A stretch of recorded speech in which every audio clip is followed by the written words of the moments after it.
People के वृक्ष वाले चमत्कार के बाद श्री कृष्ण ये जान चुके थे कि बर्बरीक को युद्ध से दूर रखना ही एकमात्र विकल्प है। यहीं से शुरू होता है इतिहास का सबसे महान दान, शीश का दान। यहाँ इस प्रसंग का विस्तृत विवरण दिया गया है। दान की मांग, द रिक्वेस्ट फॉर चैरिटी। ब्राह्मण वेशधारी कृष्ण ने बर्बरीक की वीरता की प्रशंसा की और कहा, वीर युवक, तुम महान दानी जान पड़ते हो। क्या तुम इस गरीब ब्राह्मण को कुछ दान दोगे? बर्बरीक का संकल्प।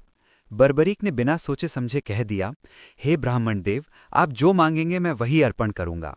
एक क्षत्रिय दान के लिए कभी मना नहीं करता। अकल्पनीय मांग। कृष्ण ने तब अपना पासा फेंका और कहा, मुझे दान में तुम्हारा शीश यानी सिर चाहिए। बर्बरीक ये सुनकर स्तब्ध रह गए। युद्ध शुरू होने से पहले ही अपना जीवन समाप्त करना किसी भी योद्धा के लिए सबसे कठिन परीक्षा थी। 2. पहचान और विराट रूप, द डिवाइन रेवलेशन। बर्बरीक समझ गए कि एक साधारण ब्राह्मण कभी किसी का शीश नहीं मांग सकता। उन्हें आभास हुआ कि ये कोई मायावी शक्ति है या स्वयं भगवान। बर्बरीक का प्रश्न, हे देव, आप कौन हैं? एक साधारण ब्राह्मण ऐसा क्रूर दान नहीं मांग सकता। कृपया अपने वास्तविक रूप में प्रकट हों। विराट रूप।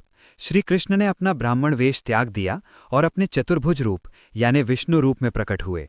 उनके दर्शन पाकर बर्बरीक भाव विभोर हो गए और उनके चरणों में गिर पड़े। 3.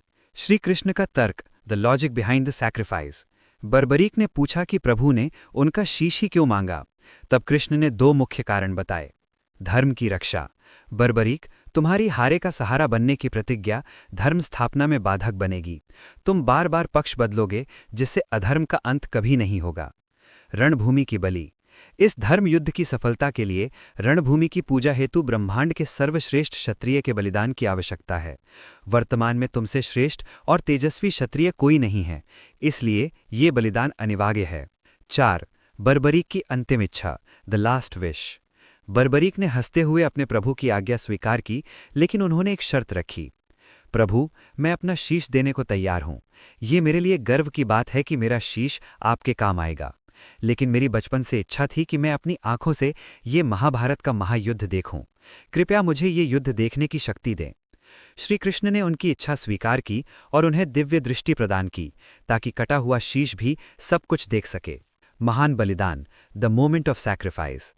फाल्गुन मास की द्वादशी तिथि को बर्बरीक ने स्वयं अपनी तलवार निकाली और एक ही वार में अपना शीश काटकर श्री कृष्ण के चरणों में अर्पित कर दिया।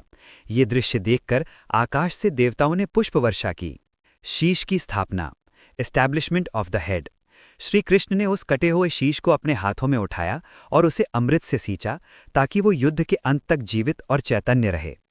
ऊंची पहाड़ी। कृष्ण ने उस शीश को कुरुक्षेत्र की सबसे ऊंची पहाड़ी पर एक ऊंचे स्थान यानी स्तंभ पर स्थापित किया। साक्षी। वो शीश पहाड़ी से कुरुक्षेत्र का 360 डिग्री दृश्य देख सकता था। बर्बरीक ही वो एकमात्र व्यक्ति बने जिन्होंने युद्ध की हर घटना, हर रणनीति और हर एक योद्धा के पराक्रम को आदि से अंत तक देखा।